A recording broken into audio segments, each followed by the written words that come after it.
Hi everybody, this is Patrick from DoggieDashboard. Today I'm going to show you how to use the vaccines dashboard.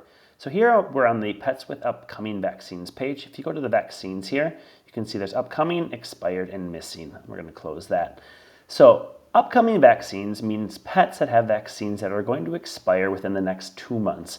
And so if we look here, we can see Banshee, who's owned by Jane Connors. He has a rabies vaccine that expires in 20 days, a DPP that expires in 24 days, and it looks like the Bordetella is still good.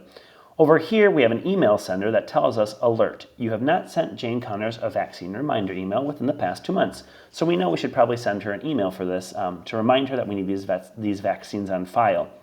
So if we go here, we have a, excuse me, we have a pre-written message for us that we can use for the email.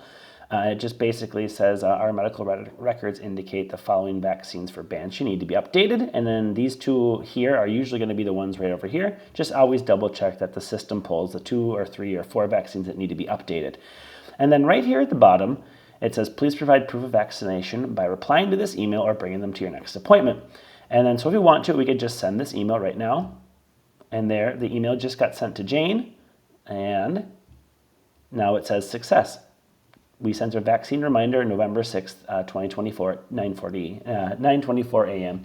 And so now we know that we sent the email, and if we refresh the page, we can see a green thing that it says, okay, we sent her an email on this date, we don't want to send her another email. We could scroll down and say, okay, now it looks like Baxter by Philip Rovers. He also has he has one vaccine that's going to expire here, the Bordetella. But now let's imagine we want to change this to a different wording. Let's say we want to tell them to maybe, instead of bringing the vaccine with them, we want them to take a picture and send it to us. Or in the future, we are going to have a way where they can actually just go right into they can go into the owner portal and upload a document there. So you might want to tell them to go into the owner portal. But anyways, you can change this messaging right here by going to the default messaging up at the top here. We're going to click that. Scroll down. These are all the default messages that you can use in DoggieDashboard. You can look through this page on your own time. The one that interests us, though, is the one at the bottom for template for expired pet vaccines email. And so we're going to say, please take a picture of your vaccine document and send it to us via email within 2 weeks. And this, we're going to save it.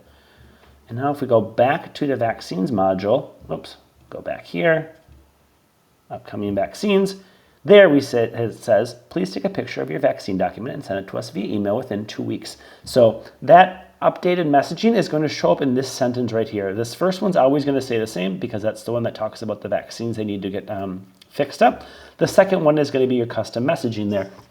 As I said, in the future, there's going to be a way to include a link here where they can just upload the vaccines right from their phone. But for right now, they have to send you an email with the vaccine information. You need to then upload that picture into DoggieDashboard. They can go through the owner portal. If you have them set up with owner portal, they can log into the owner portal, and then they can just upload their documents right there. You will still need to go and verify that image is correct and put the new dates in, because sometimes people make mistakes on their vaccine expiration dates. So here's upcoming vaccines. We can click here on expired vaccines. These are now the same thing, pets who have expired vaccines. So you can see Brandy has an expired DPP, so we're going to want to get that on file ASAP. Looks like Bruce has an expired Bordetella. And so these people have not received emails, so let's send an email to Paris Jones that says, okay, everything looks good. DPP needs to be updated. And so send her an email. Boom, there's the email sent off to Paris Jones. And now we have that success message right there telling us that we have sent the message. Lastly, we have pets with missing vaccines. Let's click up there. Missing vaccines are basically vaccines that you have labeled, named in your business settings menu and that pets are missing. So if we go to the business settings menu here and go down to vaccine names, you're going to see we have 3 vaccine names that are saved right here. And so those are considered required vaccines in DoggieDashboard. If a pet doesn't have one of those 3 vaccines, it's going to show up here as missing. So you can scroll through this list here and look for pets that are missing those vaccines. You might have one who has rabies and DPP on file, but maybe they're missing Bordetella.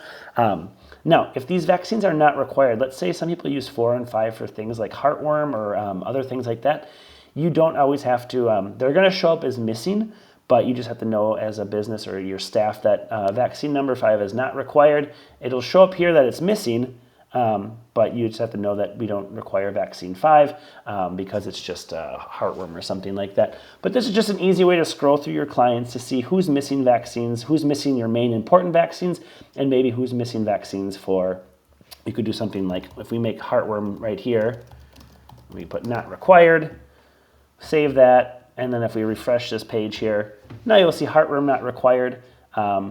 You can easily name it something like that, and now you can see Baxter is missing nothing, he's missing just heartworm. He has all the other ones right there, and then some will even have that saved. If we wanted to save that, let's say we wanted to go to Bruce Jones, we could, well, you understand. You would just fill it out, click on the name, and then go to Alice, update it, heartworm not required. Let's say our heartworm is going to be February 11th. Save that, and then we'll go back here to the page, and now she should not show up here anymore because, or this will be filled in. So there we go. So now heartworm was filled in, but then she's still missing those 3. So anyways, that's how you use the new vaccines dashboard. If you have any questions, email info@DoggieDashboard.com. Otherwise, have a great day. Bye.